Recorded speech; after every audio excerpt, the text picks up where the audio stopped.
I'm going to be showing you some tips on the new quest, the Ritual of the Mushrat. I'm really not sure how to pronounce it, but I think you understand what I'm trying to say. Some key items you need are Ring of Visibility, Rope, a Spade, Catspeak Amulet Enchanted to find Bob, some good armor for later on in the quest, and also it might help to get anti-fire or an anti-fire shield, because when you're running through the wild to get to a certain part, there's iron dragons and you can pretty much get owned. When you're running through the jungle at first, you can hide behind the little trees too, not just the big ones, and it's good if you stay near the burnt ground because that'll lead you to the end. When you get to the point where you have to look at the back of Bob the Cat's collar, it'll say DIRAKS. That's the fairy ring code. DIR is the first one, and then the second one is AKS. It's kind of like when you were doing the fairy quest, where you have to do 2 parts to get to 1. When you get through the fairy code, you're going to have to use Bob's collar on the wall and match it up almost with the picture, and then after you do that, it'll give you some items. You use the statue arm on the arm and it'll pull down a bridge type thing, and then it's very important that you search through the rubbles all around the agility course to get 4 diamond shaped things. I forgot what they're called, but it's not important. Then you go down the stairs all the way on the other side and put them in these like 4 type slot things. It'll give you like 1 equals F, 2 equals A, 3 equals C, 4 equals A. Well, that was mine, and that spells FACA. Then you go back upstairs with the items you find and you kind of like search around for it and dig a hole until you get a key, and that's how you open the door. For the beacons part, it can get a little bit tricky, so it helps if you go north straight to south and west straight to east. Oh, I forgot. Watch out for the undead broabs, because if they sniff you out, they send you back into the castle, into the little jail area. I mean, it's no problem because you could just dig your way back out. To get into the castle seems pretty tricky, but it's actually really easy. All you have to do is kill the armored zombie, take the code, click it open. I wrote my code down to make it easier. Then you click the door, then there's going to be 1 through 4.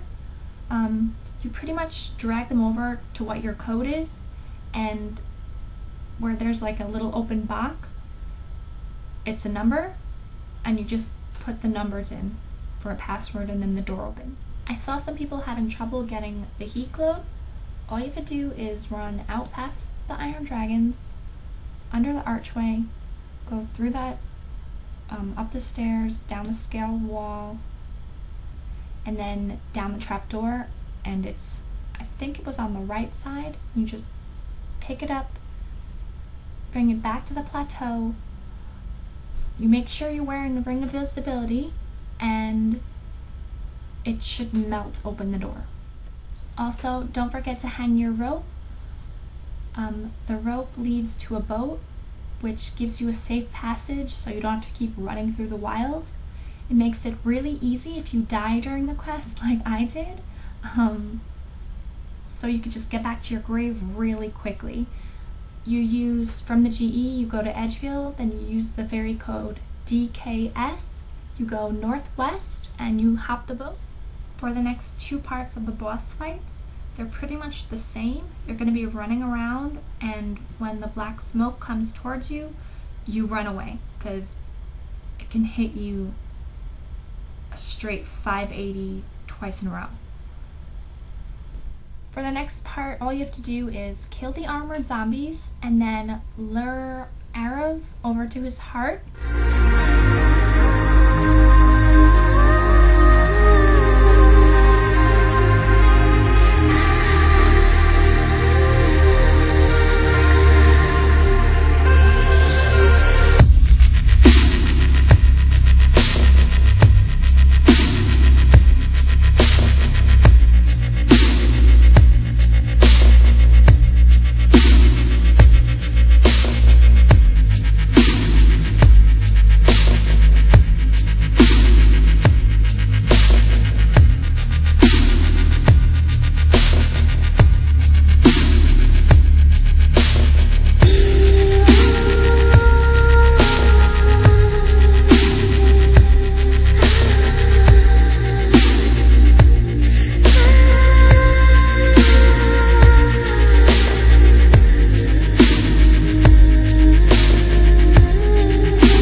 cutscene and you are done.